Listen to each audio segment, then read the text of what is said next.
This is my all-time most favorite book of all of the children's books. It is A Bad Case of Stripes by Shannon.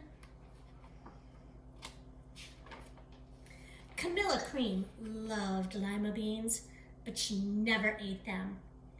All of her friends hated lima beans and she wanted to fit in.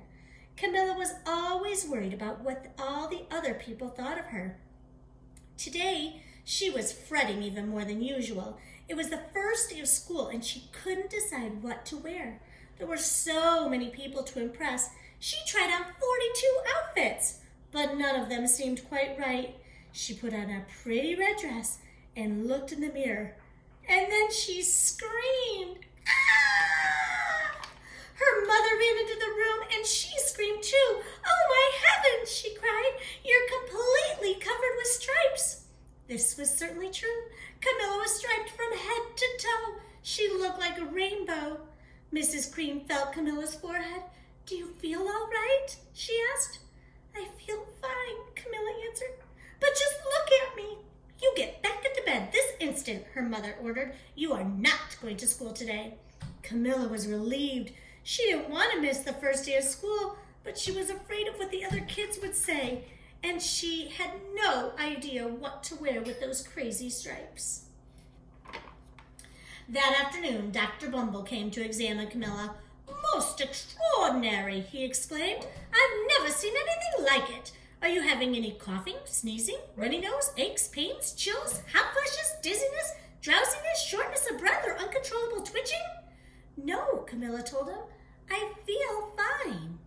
Well then, Dr. Bumble said, turning to Mrs. Cream, I don't see any reason why she shouldn't go to school tomorrow. Here's some ointment that should help clear up those stripes in a few days. If it doesn't, you know where to reach me. And off he went. The next day was a disaster. Everyone at school laughed at Camilla.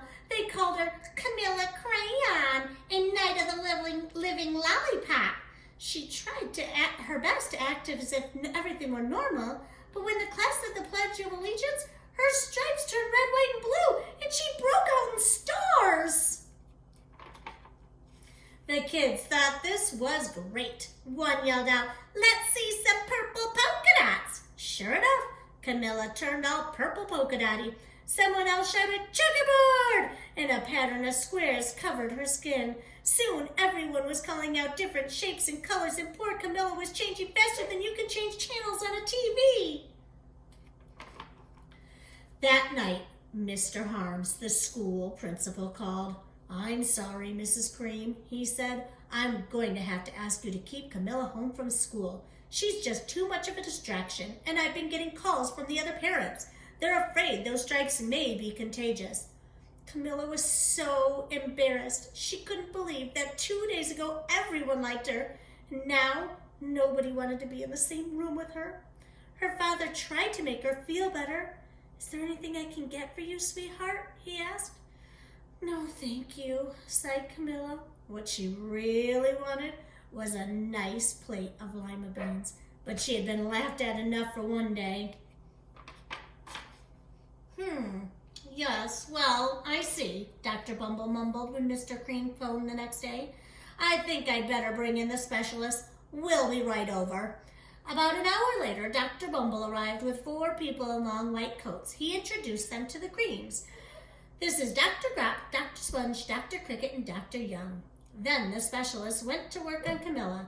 They squeezed and jabbed, tapped, and tested. It was very uncomfortable. Well, it's not the mumps, concluded Dr. Grop. Or the measles, said Dr. Sponge.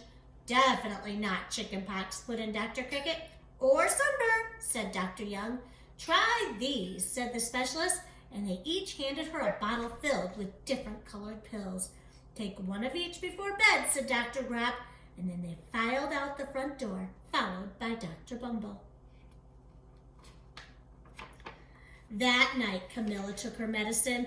It was awful. When she woke up the next morning, she did feel different. But when she got dressed, her clothes didn't fit right. She looked in the mirror, and there, staring back at her, was a giant, multicolored pill with her face on it.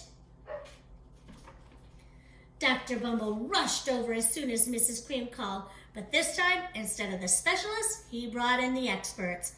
Dr. Gourd and Mr. Mellon were the finest scientific minds in all the land. Once again, Camilla was poked and prodded, looked at and listened to. The experts wrote down lots of numbers. They huddled together and they whispered. Dr. Gourd finally spoke. "It might be a virus," he announced with some authority. Suddenly, fuzzy little virus balls appeared all over Camilla. "Or possibly some form of bacteria," said Mr. Mellon. Out popped squiggly little bacteria tails. "Or it could be a fungus," added Dr. Gourd. Instantly, Camilla was covered with different colored fungus blotches. The experts looked at Camilla, and then they looked at each other. "We need to go over these numbers again back at the lab," Dr. Gourd explained. "We'll call you when we know something." But the experts didn't have a clue, much less a cure. By now, the TV news had found out about Camilla. Reporters from every channel were outside her house telling the story of the bizarre case of the incredible changing kid. Soon, a huge crowd was camped out on the front lawn. The Creams were swamped with all kinds of remedies from psychologists, allergists, herbalists, nutritionists, psychics, an old medicine man, a guru, and even a veterinarian. Each so-called cure only added to poor Camilla's strange appearance until it was hard to even recognize her. She sprouted roots and berries and crystals and feathers and a long furry tail, but nothing worked. One day, a woman who called herself an environmental therapist claimed she could cure Camilla. "Close your eyes," she said. "Breathe deeply and become one with your room." "Oh, I wish you hadn't said that," Camilla groaned. Slowly, she started to melt into the walls of her room. Her bed became her mouth. Her nose was her dresser, and 2 paintings were her eyes. The therapist screamed and ran from the room. "What are we gonna do?" cried Mrs. Cream. "It just keeps getting worse and worse." She began to sob. At that moment, Mr. Cream heard a quiet little knock at the door. He opened it, and there stood an old woman who was just as plump and as sweet as a strawberry. "Excuse me," she said brightly, "but I think I can help." She went into Camilla's room and looked round. "Oh my goodness," she said with a shake of her head. "What we have here is a bad case of stripes, one of the worst I've ever seen." She pulled a container of small green beans from her bag. "Here, these might do the trick." "Are those magic beans?" asked Mrs. Cream. "Oh my, no," replied the kind old woman. "There's no such thing. These are just plain old lima beans. I'll bet you'd like some, wouldn't you?" she asked Camilla.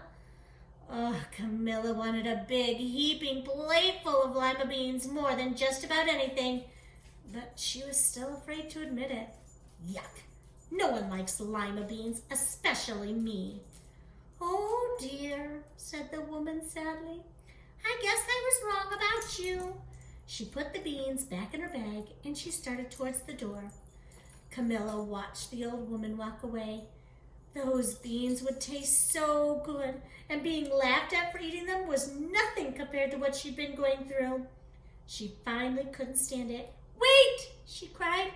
"The truth is I really love lima beans." "I thought so," the old woman said with a smile. She took a handful of beans and popped them into Camilla's mouth. "Mmm," said Camilla.